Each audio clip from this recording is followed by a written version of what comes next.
Welcome to another episode of Manju Ramanan Talks, and here I am in conversation with a legend from the music of India, Mr. Remo. I mean, he doesn't like to be called Remo Fernandez. We'll call him plain Remo. You can call me Remo Okay, Fernandez, okay. but not Mr. Remo. please. Okay. The name of the band is very interesting, so please tell us about it, and then we'll go ahead with the next questions. Okay. I formed this band many years ago, Yeah. and at that time, I thought our music was a combination of Indian traditional, the folk forms, Right. like Kavali, so many folk forms, Right. and fused with electronic and electric, Western forms. It was a fusion of ancient India and modern day, West. Right. And I was looking for a name that would reflect that, and I didn't quite find one until my sister came down from Portugal. She was teaching in Portugal at Okay. that time, and she came and over dinner one day she said, "Hey, have you ever tried, papads, roasted in a Papadums. microwave oven?" I said, "No, I haven't." And then it struck me. This is the kind of combination, Yeah. microwave papad, because the microwaves had just come out at that Okay. time. They were almost like a status symbol in the West. Okay. Even How I don't know whether it was interesting. the Dire Straits or somebody actually put microwaves in a song, in the lyrics of a song. They've got a microwave oven, they've got a big house, they've got a big car, something like that. So I said, now our humble ancient papadums are being roasted in microwaves in Europe. Right. And I said, it's a perfect combination, the microwave papa. So I jumped out from the dining table and wrote it down before I forgot. Okay. And the next time we had a rehearsal, I asked the band, I didn't know how they would react to being called papadums. Yeah. Forget microwave. So I asked them how they would like it, and they laughed for 5 minutes and they said, "Oh, it's a great name." Okay, and it's Yeah. interesting because I do my appalams in the microwave. Really? Okay. Not the papadums, because the papadums are Kerala. Yeah. Appalams are Tamil Nadu. So Oh, I see. it's almost the Okay. same, but it's Yeah. the size is slightly bigger. Yeah, But in yeah. Goa we don't call them papadums either. Okay. We call them papads Huh. or papade Huh. in Konkani. Yeah. But papadums Yeah, it's was more punchy. I like that name. The microwave papadums. Yeah, and interesting. Oh, that name was copied by either Channel V or MTV. They They had called the one papadum of, show or something. yeah, They had some. the papadum show. They changed papadum to Dumb. pop. Oh, and, okay. Pop music. Right. Yeah. Interesting. And then there is a very tragic story behind the band's yes. accident as well. So That was terrible. I think, maybe one of the worst experiences in my whole life. After a wonderful concert at the IIT in Kanpur, we had to drive back because there's no airport in Kanpur, so we were driving back to Lucknow to catch a flight back. And I took my car and I went ahead, and the band was following back. Normally, the band is to go before me always, because they carried all the instruments equipment, but this time they were delayed, and I saw that they were delayed, and I said, "Hey guys, don't waste time because you shouldn't miss the flight." And but come carefully anyway. And I went ahead, and my flight took off, and they were not on the flight, and I said, "Oh, these guys have missed the flight, and they're going to have a tough time finding 5 air tickets for tomorrow, because on the very next day this we was had a show where? in Bombay. Where was this? Lucknow to Bombay. Okay. We're going from Lucknow to Bombay, where we had a show on the very next day. Okay. And I said, these guys, I hope they'll be able to make it tomorrow. And I checked into my hotel. I went to sleep. As soon as I fell asleep, I got a call from Kanpur IIT, from a professor, who told me that the whole band had died. Oh my God. I said, what? But then it turned out that there was one survivor, right? Which I came to know later. You can imagine my state of mind, state of everything, having to inform the families in Goa. Yeah. Of course, cancelling the show was the least of all the shows that were lined up. Scheduled. Yeah. It was terrible. And you didn't perform for quite a few years after that. Yes, I decided that I had stopped performing, completely. Yeah. I couldn't, because the thing that I loved most, which was Mm. uh, like a solace for me, music, Yeah. it used to remind me of them. So it Oh. was, yeah, so. And then finally, the drummer who was only survivor, he came out of coma, Yeah. and as soon as he came out of coma, he started to call me up, Mm. and he was in coma for 2 months, by the way, Wow. the only survivor, and he started calling me up and trying to talk me into reforming a band. Yeah. And I just tried to put him off. I said, no, I've got no patience. Because that band had taken me 12 years to form. And it's In just a sense, often in like sorry? that, it just Yes. was not there. In a few seconds, it was not there anymore. 12 years because it started off as a duo. Just a tabla player and myself. Yeah. And then after 1 or 2 years of that, I decided to add a bassist. And so on and so forth. It grew organically. It's not that I took 12 years once I decided to form a band. I had not decided to form a full band. So I don't know whether it was 12 years or closer to 10, but it took a long time for me to decide to have that full band. So I was not in a mood to, and these guys were great guys, besides being good musicians. And that's a very important criteria for me, because a band has to live together, we travel together, we stay in hotels together. So it's got to, get along, like a family. Even families can't really get along. Yeah. But these guys are great. They were perfect as musicians, Right. as human beings, full of fun, full of jokes, always cracking jokes on each other, but good humored jokes, Right. And so I just didn't want to go through all that again. And I used to tell him that, yeah, I tried, but I didn't find the right guys. Okay, next month he would call me again. Listen, I tried. No, you can't give up, sir. You can't stop, sir. He called me sir. There are some band members who call me sir. I started fining them and cutting money from their show. Oh, really? Yeah. Okay. After I saw that it wasn't working, I tried that, cutting money every time they call me sir. You're not going to call me sir anymore. Okay, sir. And then he went ahead and found people. Yes. He said, listen, I found people. 1 month, suddenly he calls me up. I said, oh my God, what have I got myself into now? I'll have to audition them. Now I can't say no. I'll have to audition them for half an hour, and then I'll tell them that it's not working, and say bye, and that's it. So I accepted to have that one audition. And these 3 new guys came, and he, of course, and they were perfect. Wow. They knew my songs. They started playing as if they knew everything. Yes, as if they were a band already playing together with me.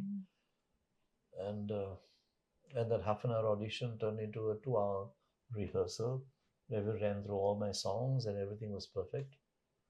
Must have been such a moment for you. Yes. After that, I was sitting in my studio. My studio has an open window as in glass window from where I can see the tops of coconut trees and the sky.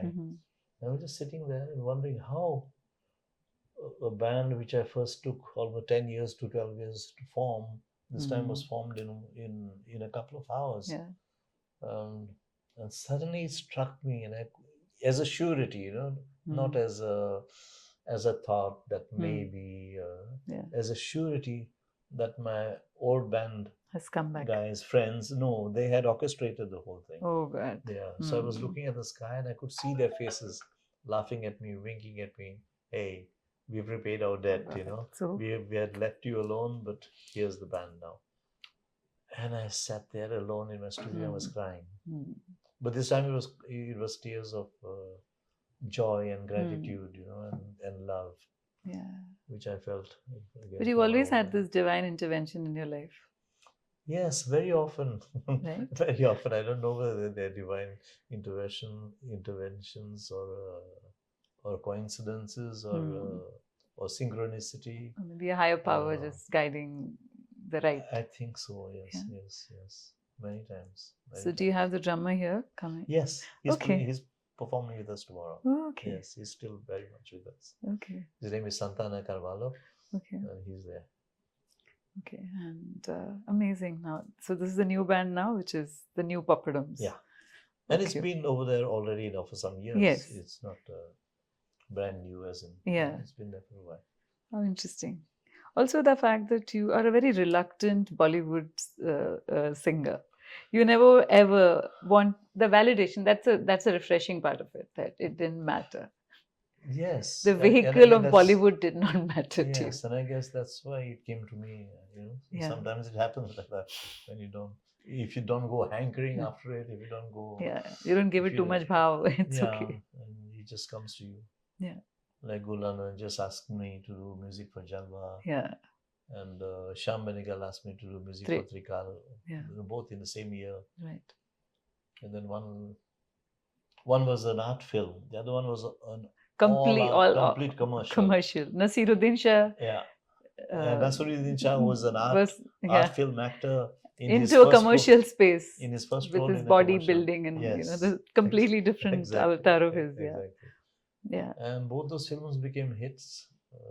My songs became hits in both Yeah. the films, and then one thing led to another, and I did a few more films, Right. Right. more film songs, but I Hmm. never wanted to go full time into that. Yeah. Because I always felt, and I am a composer of my own songs, Yeah. and not my songs for films or for situations which are dictated Hmm. by a film director or somebody story. else. Yeah, they're my own songs from my own personal experiences. Right. That's the kind of musician I am. That's how I see myself. Right. And I wanted that to be the first and foremost thing that I did. But that in must be music. brave to say no also. Or you didn't care? I didn't care, so Yeah. it didn't take bravery. Hmm. It really didn't take bravery. But it also needs a lot of conviction to be standing like that and saying that, okay, this is what I'm doing and I'm happy doing it. I guess Because so. the other side is a lot of, fame. It's a lot of instant. I'm saying, of course, there is fame on this side. But the fact is, Bollywood is. Don't forget money. Yeah. There's so much So money much in Bollywood. money, Oh yeah. my God. Yeah. But it never really attracted me somehow. But they still chased you. And this, I'm sure they still chase you. Once in a while now, not so much now, because Hmm. they saw, I think, that I wasn't really all that Interested. keen. Yeah. And you also appear in a few films, a couple of films. Yes. That was the funny thing, acting in Bollywood films. Yeah. If you can call it acting, it's just It's a- yeah, very but- small bit but you- roles. Just in front Yeah. of the camera, you would Yes, still, yeah. yeah. I'm very thrilled that in the last film in which I acted, I only worked as an actor. Yeah. I had no song to sing. Yeah. Otherwise, no- you've been a singer. a You singer played in yourself. film. Yeah. And that film was Bombay Velvet. This Yeah. one. Yeah. Bombay Velvet of Yeah. Anurag Kashyap. Yes. You speak Portuguese as well. A little The bit bit of of Portuguese and my broken Hindi. So it was perfect for the Hindi that I know. Right. That Right. role. And tell me about Pyaar To Hona Hi Tha, that song. Yeah. The making of the song. How did it come to you? Again, it was a Bollywood film, music director who called me up and asked me to come and sing a song, and I went to Bombay to sing it. They introduced me to this new singer from Canada Hmm. who had just come to make inroads into Bollywood. Right. There was Jasprit Narula. Jasprit Narula. Jaspinder or Jasprit? Jasprit. Sorry. it's been many Jaswinder years. Narula. Jaswinder Narula. Jaspinder Narula. Yeah. Sorry. And we really had fun, singing it together. Yeah, the video is It very vivid. I can remember, and Yeah, the video also was out, right? There was yes. it was not just the film; it was also the video of the song which was released. Yeah, it was. They made a video which was shown, I think, in the beginning of the film. Yes. It was yes. like almost like an introduction right. to the film. Yes. Yeah, but in the studio itself, we had a lot of fun Yeah. because we recorded together many times in duets. People record separately, Yeah, and they mix them. yeah. Yeah. So we kind of improvised and we played on each other's notes and things like that. It was great. Yeah. And it was only later on that I came to know that I sang Pyaar To Hona Hi Tha instead of Pyaar To It's Hona okay. Hi In Tha. fact, that is why So I told- no. That thing, that's the beauty. That is why it is beautiful. That's what they told me. I said, why didn't you correct me? No, you were there. Lyric writer was there in the studio. Why didn't you correct me? Because it was cute, Remo. I said, yeah, okay. Yeah, because I think each of us, each state of India brings its own Hindi to. That is what Why should it be so be. canonical, Exactly, saying that this is the only way to speak Hindi? Exactly. Like we speak English is the way we Yeah, speak. yeah, the way we speak. Yeah, exactly. So either we all try to sound the same in Hindi, Right. or we speak Hindi with our own state accent and make a parody out of it. Yeah, You they know, caricature overdone. it. Yeah, the overdone Yeah. South Indian accent, the Yeah. overdone Bengali accent. Right. Because this was very natural to say ta. So Hindi, what is the first Hindi song you've heard? I mean, any Hindi. Heard. Oh, yeah, when you were growing up. Oh, Do you when I was remember? very, Anything that you remember which was. yes, I remember Dil Dekhe Dekho, Dil Dekhe Dekho, Dil Dekhe Dekho Dekho. ji. Yes, I was a Shami small Kapoor song. kid. Yeah, And, okay. I don't think I saw the film. Yeah, I it's a didn't see the Shami film, Kapoor but it film. was Yeah. was a hit song even in Goa that was, you know, we just ceased being Portuguese. Right. So these songs from the rest of India had just started coming in. Yeah. And I think that was one of the first ones that came in. Okay. It was catchy for a kid, you know. Yes. Those lyrics Yes. and the rhythm. Dil dekhe dekho, dil dekhe dekho. Anybody can remember those words even without knowing Hindi. Right. So the rhythm, of course. Also, do you remember watching any Bollywood film?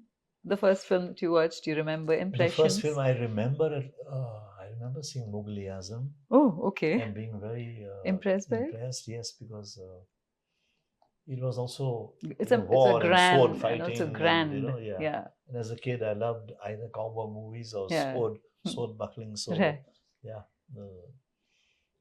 that, and I remember seeing another film just because I was hungry for Beatles. Okay. To be able to see the Beatles, and at that time there was no internet. Forget. There was no television. No in television. India. So there were no videos coming from anywhere. No news about the Beatles. Their songs were released like 1 or 2 years after they were released in the West, and there was a Hindi. When I see now the way that they mimicked or tried to mimic the Beatles with wigs, and it was a Shami Kapoor film again. Oh yes.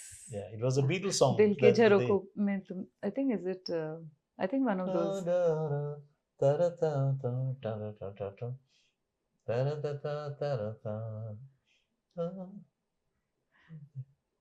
I wanna hold your hand. That's a Beatles song. Okay. I wanna hold your hand, which they did in Hindi. Okay. Yeah. I'll look up the song. But I remember the song with those four very skinny people with wigs on. I remember that song. Yeah. With those wigs. Yeah. So you went to watch the song just because you. I watched it at least twice or thrice. I was so hungry to watch the Beatles. I was a schoolboy. So you're okay with a look-alike of them because that was only available. What to do? I had to make do. It's not that I was okay with it. I had to make do with it. Okay. But even that gave me such a thrill. How lovely. I remember that, you know. Yeah. I must have been, I don't know, 11, 12 years old myself and a schoolboy. Okay. So you're writing, the passion for writing, was it from childhood? I mean, like from the time you understood that writing is an expression that I pursue, I would like to? Yes, I loved writing, drawing and music. Yeah. And at one time in my life, when I came back from Europe and I decided to settle down in Goa and earn my own living, I decided I would earn my living only doing things which I loved doing. That I would not going... not go against your will of not will. I wasn't going to go against my pleasure of work. It had to be something I loved doing, and it didn't matter how much money it was going to get me. That was not the criteria. What's going to earn me most? What's going to give me most pleasure? Most. And I made a list of things that I loved doing in life, and the list was very short: music, writing, and drawing. And I said, these are the three things I'm going to do. In music, I was already playing since I was 5. In drawing, I decided I was going to design postcards of Goa because Goa was just beginning to be very touristic. So art for art's sake was not going to, bring money unless after I died.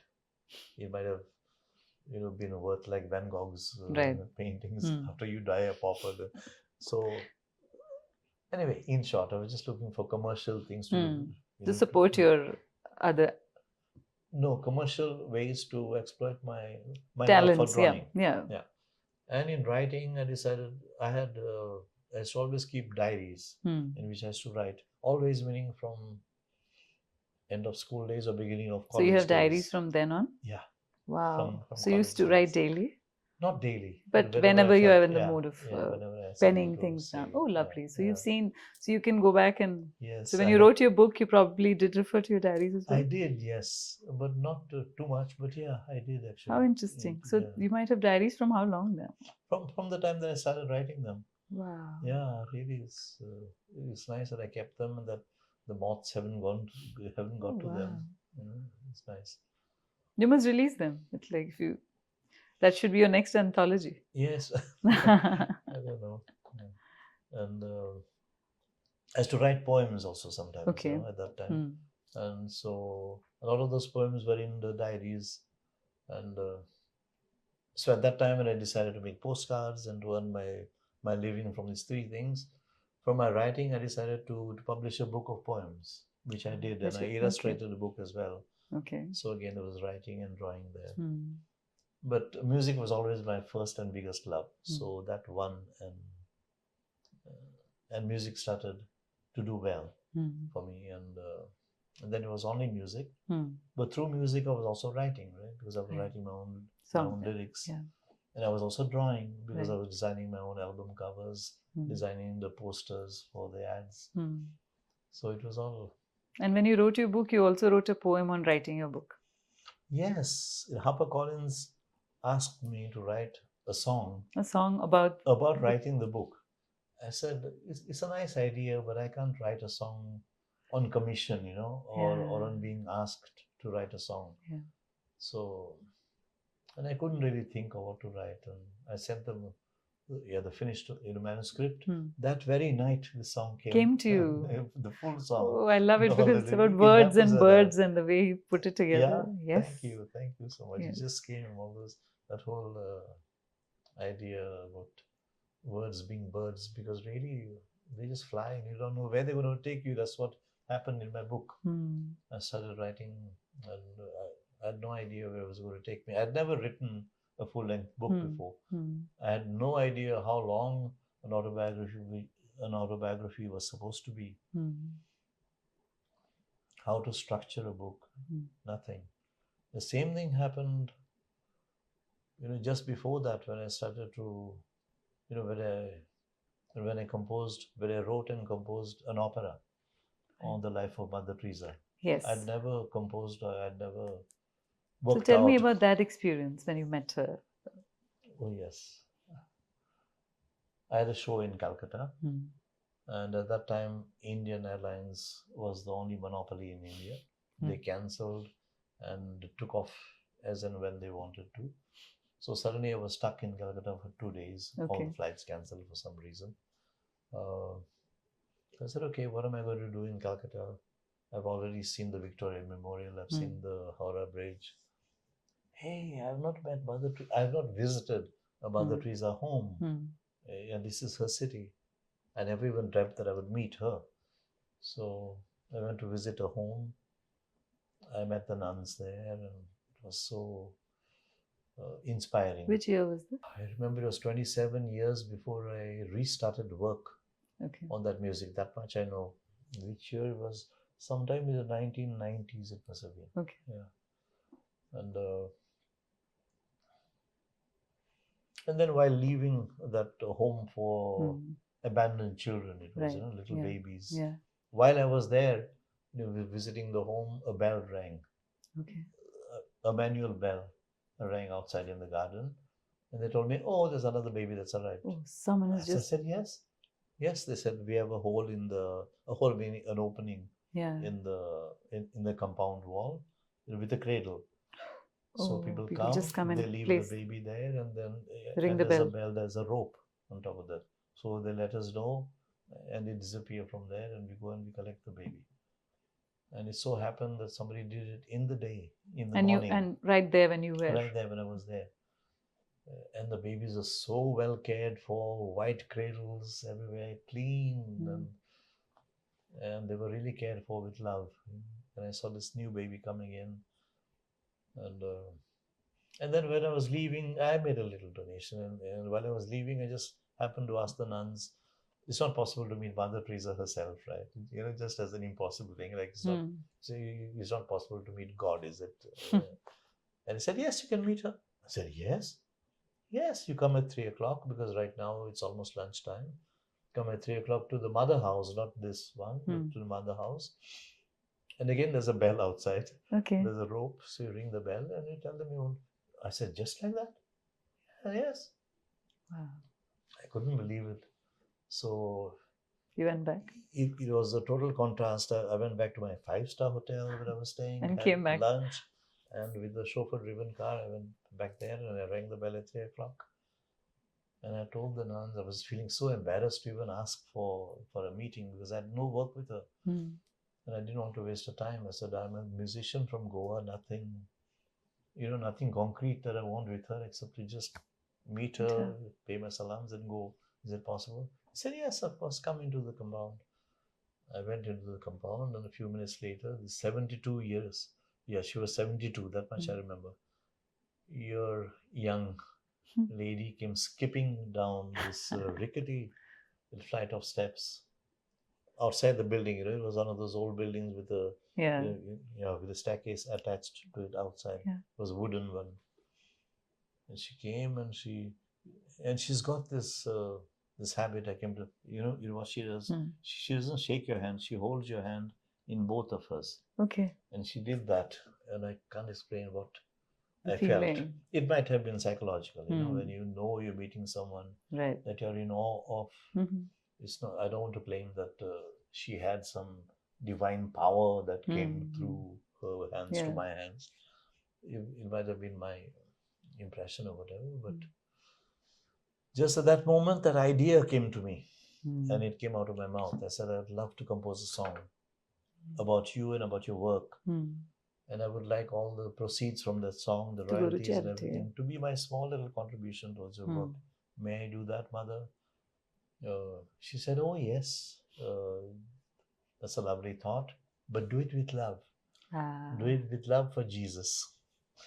Now, I'm incapable of feeling love for any one religion or for any one religious head. For me, God is above religion to start with. But I thought in my own mind, I didn't voice it. I said, I'll do it with love, out of love for you, for Mother, and for the work, and for her love for whatever she sees as God. And on the way back, Manju, believe it or not, on that long flight, considerably, long flight from Calcutta to Bombay, for the first time in my life, I wrote 4 songs. Wow. 4 songs. I had never written more than 1 song in a day, and that too 1 song. And after some days, I might have had the inspiration or the idea for another song. But 4 songs, one after the other, during that 3-hour flight, 3.5 hours flight. And they were complete songs. You didn't have to go back. Complete songs, all the lyrics, everything ready. Yeah. One was supposed to be sung by Mother Teresa herself, as she announced to her family that she was going to leave them and join the nuns. As a younger version of her. Yeah. You wrote 4 songs in one go. Yeah. So one was Mother Teresa herself saying, take me to Calcutta, where they need me, and maybe I could make somebody smile, which was such a understatement, because she affected the life of millions all over the world finally. Right. But at that time she was an unknown. She just wanted to. There was a song by the Mother Superior of the convent where she went, to show the contrast, because the convent where she went was actually catering to the rich girls from rich families of Calcutta, and that's where she started, until she decided that was not for her, and she wanted to go out in the slums where she really mattered. Worked for the poorest of the poor. Yes, the poorest of the poor, exactly. The third song was sung by the Pope, who again the contrast of the Pope sitting in his huge, the super rich palace in Rome, and Mother Teresa working out there in the streets, in the slums. And the fourth one was just an instrumental, a tune that came to mind. And I went back and I started working on all these. But somehow at that time I couldn't find the right singers for the right parts in Goa. A guy who would do the part of the Pope, a lady who would sing, an operatic singer I wanted, who would sing the part of the Mother Superior. Right. And Mother Teresa herself. I could find singers that sounded like Whitney Houston at that time, but not the Mother Teresa. That simplicity. I wanted a simple voice, a simple. So I shelved the whole thing for later. Okay. I said I'm going to get my friends from Bombay, my theatre friends from Bombay, to collaborate on this project, because they've got experience of playing different characters, not only in acting but also in with their voices. And I shelved it, and before I knew it, years and years and years went by. Mother Teresa passed away, but that project was always there in the back of my mind. Always felt that one day I must get back to it. And after I shifted to half the year, I started living in Portugal and half the year in Goa. After I started doing that, when I was in Portugal, I decided, hey, this would be a nice place for me to just work uninterrupted on that, on those 4 songs. And I started, re-recording that very first song where she announces to her family that she's leaving home. And it was such a pleasure, because 27 years earlier I had very basic studio equipment in my house. You had progressed, yes, much better equipment, and it sounded so much better. I was excited, and the day I finished that song, that very night, instead of starting working on one of the other songs, the Pope song or the Mother Superior song, I had an idea for a continuation of this song, and so on and so forth. Every time I completed a song, I had an idea for a fresh song, which was a continuation of that song. Like a linear continuation in the story. And I said, hey, this is turning out to be a story in music. And then the word musical came to my mind. It's turning out to be a musical. Yes, it was growing. And then I looked up musicals, and I saw that musicals had spoken words in between the songs, and operas had only sung. Everything was, and I didn't even know that. And I realized that what I was working on was a musical. Was an opera. Was an opera. Yeah, because there were no dialogues. There were no dialogues. Everything was sung. I said, I'm writing an opera.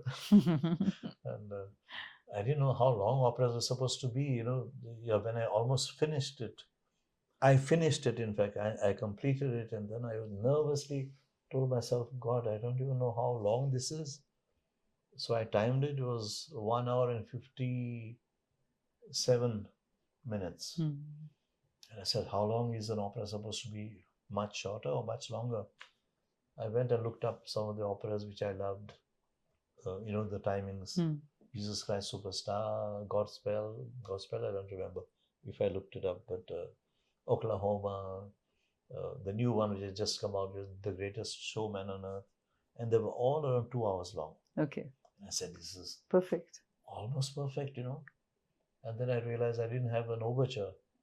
So I composed an overture which turned out to be exactly 3 minutes long. So the opera turned out to be exactly perfect. 2 hours long. So it was meant to be. Meant to be. Just meant to be by chance.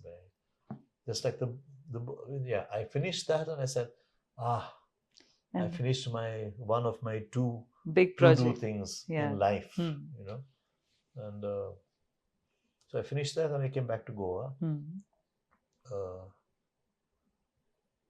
I came back to Goa, and just as we were about to leave back to Portugal at the end of 5 or 6 months, the pandemic struck. So we were stuck in Goa. Not a bad place to be stuck in. Right. Because our house in Goa is a village house with.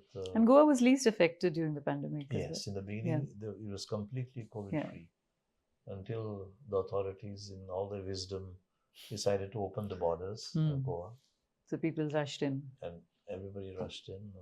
Oh, Goa doesn't have pandemic, let's go there. And they brought it with them. And, also, the fact that a lot of your work is activist, in the sense it used to be at one time very, very strongly activist. Yeah. But then I got disillusioned with the people. You know, I used to think it was only the authorities that were to blame. So my songs were very activist against the powers that be, who were not doing their duty and what they should have been doing, who were corrupt, who were this, who were that. Then I realized that the people had become corrupt, totally corrupt, and they didn't want to stand up for themselves. They didn't want change. They didn't want to stand up for themselves. As long as somebody else was singing songs for them, somebody else was writing articles for them, it was cool. But when it came to the crunch and they had to come out into the streets themselves. Do you see a change post-COVID then? In people? They become even more so. Yeah. More so.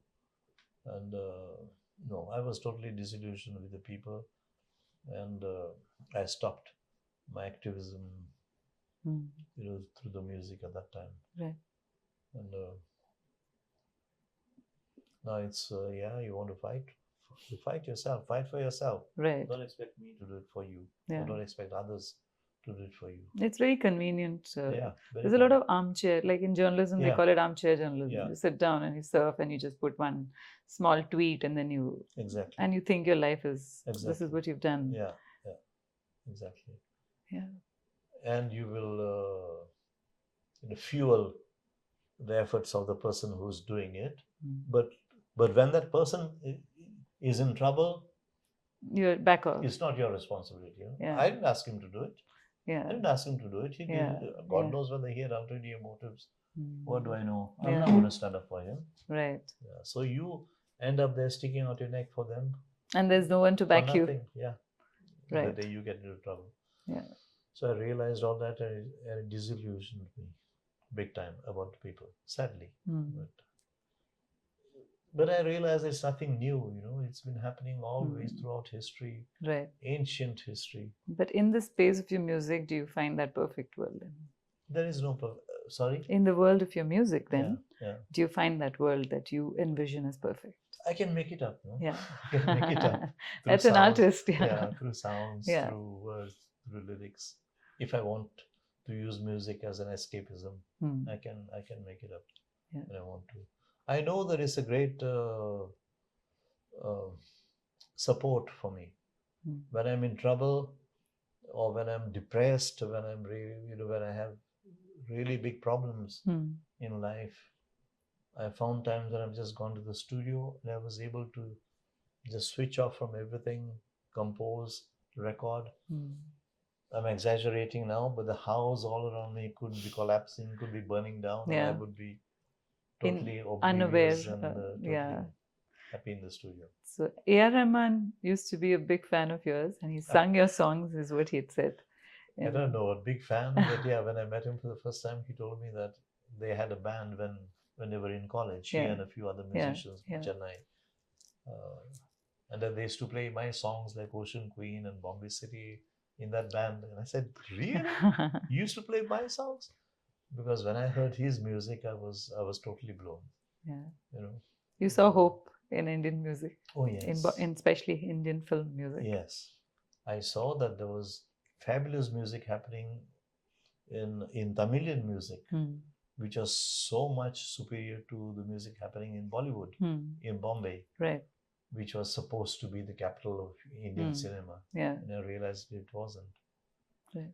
Bollywood had some amazing music, and just before Rehman, there was Ilayaraja. Yeah.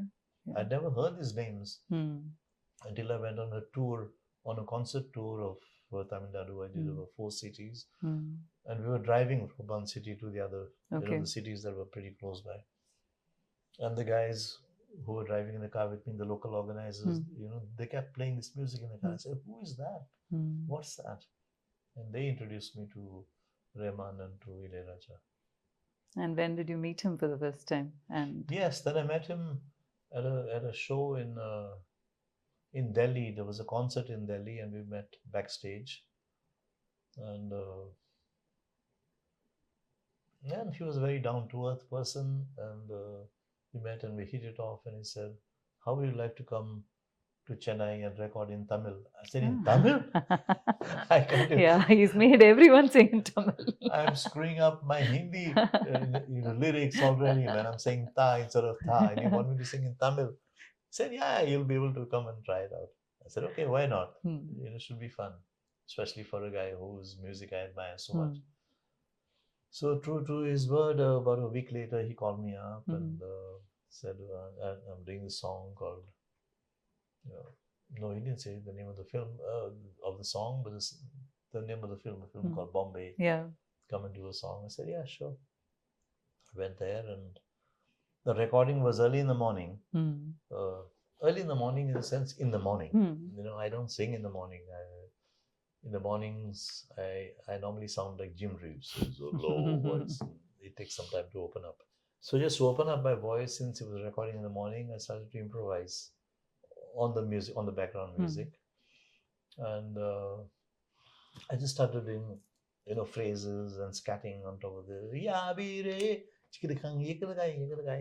whatever. And 6 months later, when the final song came out, I was amazed to see that he had kept some of those things I just improvised upon. It was a revelation. It was great fun. Yeah. We have to hear that. If you can sing a bit of Hamma for us. I hate singing in interviews. No, we'll not. We'll just put a bit of it, just 2 lines, not full. Okay. Well, there's a guitar here when I'm ready.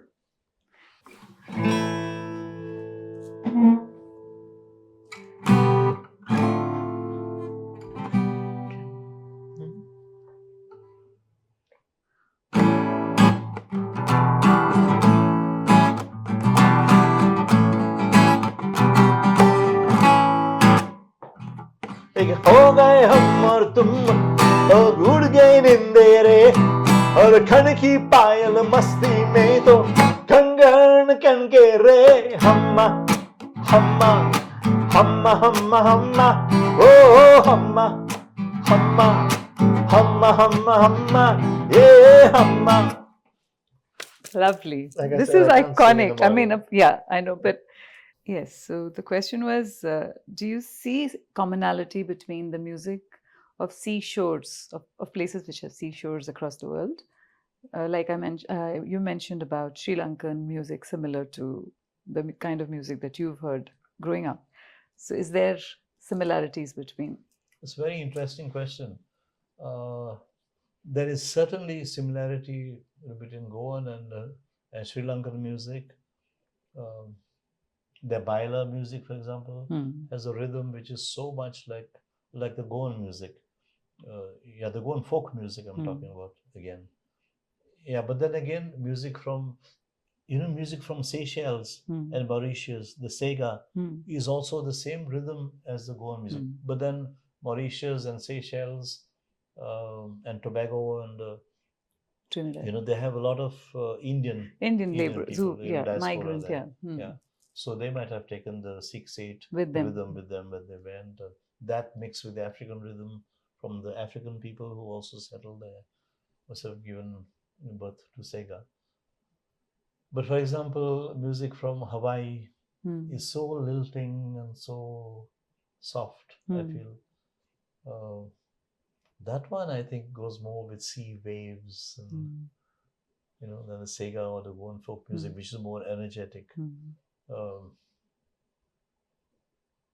But yeah, the similarity between Sri Lankan, Goan, and the Trinidad, Tobago. Are similar. Caribbean. Caribbean is definitely there. But that's an interesting question or interesting observation about the seashore, music from seashores. Yeah, because the deserts influence the music of this region. Yeah. Which is why very much so. I asked you that question, because Goa and the seashores are well known. So how can the sea not be an element in a character in what you do? Yeah. Any specific tunes from the Arab world that you've adopted in your music? Has it inspired you? I don't think there's any direct influence of Arabic music, but subconsciously for sure. Subconsciously for sure, and I think in Bombay City, in that flute line which I wrote, there is, there are hints of an Arabian kind of scale, for example. There are things like that have happened in some songs, yes. So because you like to travel as well? Oh, I love traveling, yes. So because that's where also you pick up a lot of sounds. Yes, we do, yeah. And my work has allowed me to travel a lot. Yeah, right. To the Middle East, I only traveled once I was doing concerts. My real traveling, my traveling on my own for myself was, before that. Right. After I finished college and I was hitchhiking. Yes, in Europe and in North Africa. The initial years of your life. Yes. Over there also I went to North Africa. Right. Which is very Arabic and Muslim, and with similar music. Right. So you don't know what latent sensibilities lie, which then resurface later. And the Portuguese fado itself has a lot of Arabic influences. Yes, absolutely. Okay. It's amazing how the Arabic fado, the Arabic music can be heard in the Portuguese fado, the way it's sung. Okay. In the names of Portuguese cities, the Portuguese rivers, especially towards the south, closer to North Africa. Right. A lot of cities names start with Al. Okay. Alfama, for example, Alfama, Alentejo. So it comes from the Al. Yes, which is very Arabic, common. Language, I believe. I was so surprised to learn that. And you also sing a song from Daman very regularly. Oh yes. Which was a Portuguese colony. Yes. Interestingly, I visited Daman last year. Oh, you did? Yes, I saw the fort, and there's an interesting Hindu temple there which has the Pandavas there. There are 5 shivlings there. I see. So yeah, it was interesting to see Daman. They speak a lot of Gujarati. Yes, of course. Daman speaks it's in Gujarat. Yeah. But this influence is very interesting, and the song nobody really knows the meaning of the song is what. No, you can understand the meaning of the song. Okay. Because if you know Portuguese and Portuguese the kind from of Daman, you can understand. Then you would get it. Yeah. Okay. But if you're a Portuguese person from Portugal, you wouldn't understand most of the. So they're mixed. There is not only because of the accent. Half of it you wouldn't understand because of the accent, and the other half because of the grammar. They've taken Portuguese grammar and made it their own. Okay. Yeah. I guess what people do all over the world is they take the grammar of their local language and then put it to the other language. Yes, and they put it to the other one. So the verbs and the nouns and the adjectives come in all kinds of order, all kinds of different places. We did that with Konkani to our Portuguese. Okay. Yeah. Zenia and I often discuss that and have a good laugh. Right. I'm seeing this. So it's a mix. From where the broken Goan Portuguese comes. And it comes from Konkani. Okay. So yeah, like we do that with English all the time. Yeah. Different versions of English everywhere in the world. Exactly. Yes. So looking forward to your concert. It's been delightful to speak to you. Thank you, think Manju. We can continue talking forever. It's so much to learn from you. Oh, to learn from me, I don't know. But your questions have been so interesting. Thank you. They've made me think and introspect about things I'd never thought before. Like this, like music from seashores. Yeah. I'm going to really explore this. Thank you. I mean, it's just a thought. I thought we should. Great thought. But thank you very much.